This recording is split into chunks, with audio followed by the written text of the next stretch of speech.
Ibadan, located in southwestern Nigeria, is 128 kilometers inland northeast of Lagos and 530 kilometers southwest of Abuja, the federal capital of Nigeria.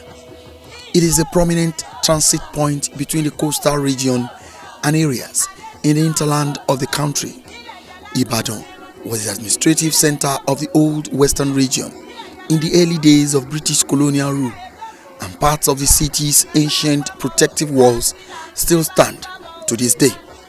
The principal inhabitants of the city are the Yoruba people, as well as various communities, notably Igbo, Hausa, and Efik from other parts of the country.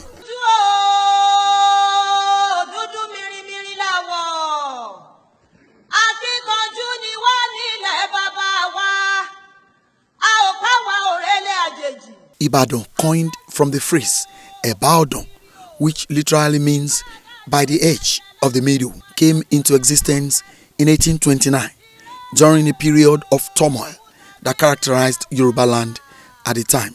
It was in this period that many old Yoruba cities, such as Old Oyo, Oyo-Ile, Ijayi, and Owu disappeared, and newer ones such as Abeokuta, New Oyo, Oyo-Atiba, and Ibadan sprang up to replace them. According to local historians, Lagelu founded the city and was initially intended to be a war camp for warriors coming from Oyo, Ife, and Ijebu, as a forest site containing several ranges of hills, varying in elevation from 160 to 275 meters. The location of the camp offered strategic defense opportunities. Moreover, its location at the fringe of the forest from which the city got its name promoted its emergence as a marketing center for traders and goods from both the forest and grassland areas. Olubadan, Yoruba, Lord of Ibadan, is the royal title of the King of Ibadan land in Nigeria, which is quite different compared from other traditional Yoruba rulers in that it alternates between two lines. It usually takes decades to groom an Olubadan for the stool through stages of chieftaincy promotion, thus meaning that just about any male born title holder of the metropolitan center is a potential king. Since the ancient city started the monarchical system in 1820, with Baale Maye Okwade as the first king, the well-arranged traditional structure that is adjudged the best in the southwest has been followed. This orderly ascendancy to the throne of the Olubadan makes Ibadan unique in Yoruba land.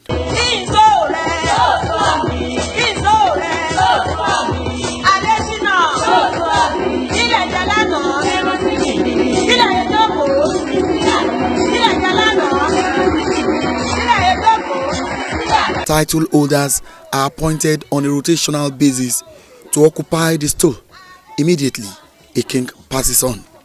The Olubadan, which is the royal title of the King of Ibadan land, is a revered one. Although Ibadan was founded in the 16th century, Yoruba people only took control of the territory around 1820, and by 1850 they had established their succession practice, which is quite different compared with others in Yoruba land. The old ascendancy was shaken, but it was eventually returned after so many bickerings back and forth. If you were in Nigeria, this is year 2020, if you were in Nigeria some 8 years back, specifically, it was not tampered with, about to be amended by the immediate past governor of Oyo State, Senator Isiaq Abiola Ajimobi. May God grant his soul repose in heaven. But here we are today. There is a high court judgment and pronouncement. The judge was Honorable Justice Ronke Aderemi, who said, if anybody refers to the period we are referring to now, the person will be liable to prosecution and imprisonment. And I don't want to go to prison.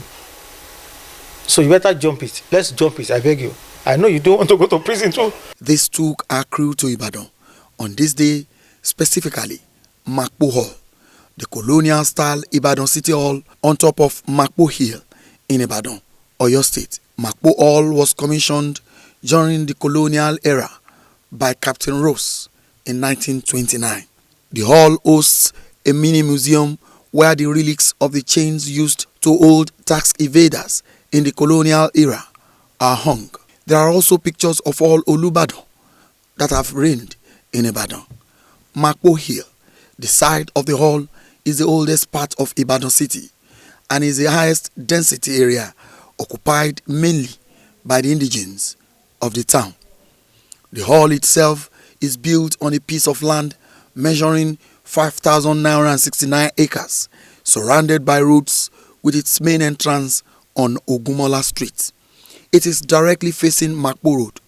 Getting to the hall from Ogumola Street is through ascending a series of very wide steps, which also serve as seats for spectators and residents during the innumerable occasion that the hall was used for major events. The palace of the Olubadan of Ibadan is a few minutes walk to its left, and Iba Oluyole statue lies a few minutes walk to its right.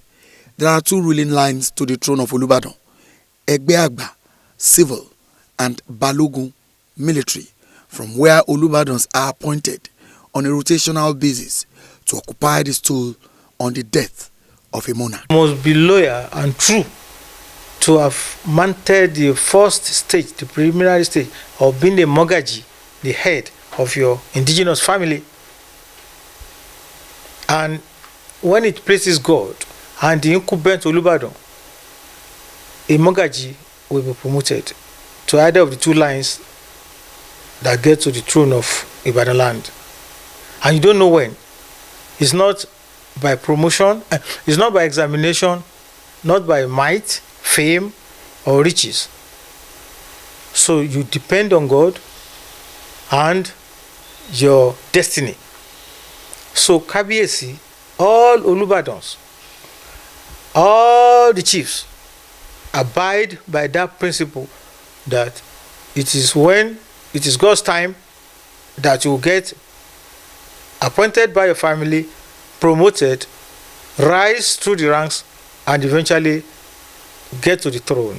The 42nd Olubadan of Ibadan will be installed here, and people from far and near have found their way to this site, ready to be part of history. The new king, Oba Olalekan Mahood Balogun Aliwo Okumade II, arriving at the hall accompanied by his family and friends, ready to pay homage to the new king. Presents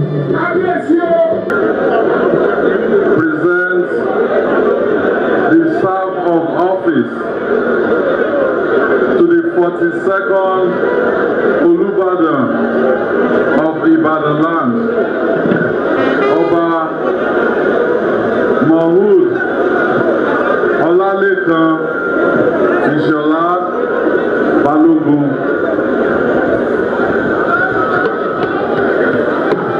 Senator Rashid Ladoja, former governor of Oyo State and former OC of Olubadan, now Otun Olubadan, led other 10 chiefs to pay homage to the new king. This unique and historic event attracted the federal government, led by the Vice President, Professor Yemi Osinbajo, who delivered President Buhari's message to Ibadan people. Given its origins, the destiny of Ibadan as one of the political centers of gravity in our nation was practically written in stars. It was in this city that the call for Nigeria's independence from British rule first resounded. The people of Ibadan bore witness to the exploits of iconic nationalists and leaders such as Dr. Nnamdi Azikiwe, our country's first president, and the sage Papa Chief Obafemi Awolowo, who was premier of the Western region for a time that is widely regarded as the region's golden age. Ibadan became the hub of politics in the then new nation and the capital of Western region. It was and is still acknowledged as the political headquarters of the entire southwest of Nigeria. Host Governor Engineer Seyi Makinde appreciated all for coming to share in the joy of Ibadan people, but used the occasion to tell the chiefs who are in line as the next Olubadan and the traditional institution in Nigeria not to ever allow politicians disrupt tradition. And I want to restate that even though our Oloselu, we will come and go, sometimes to satisfy our political whims, we make decisions that do not protect our traditional system. But this is why the custodians of our culture must always take a stand against us politicians tinkering with age-old traditional system. Táwa bá ń ṣòṣèlú, ẹ̀yin tẹ́ jẹ́ custodian traditional system wa, ẹ má ṣe òṣèlú pẹ̀lú ẹ̀. It was a moment to behold, an atmosphere that will take a long time for so many to forget, as it is always exciting to witness the ascension of the Olubadan of Ibadan land.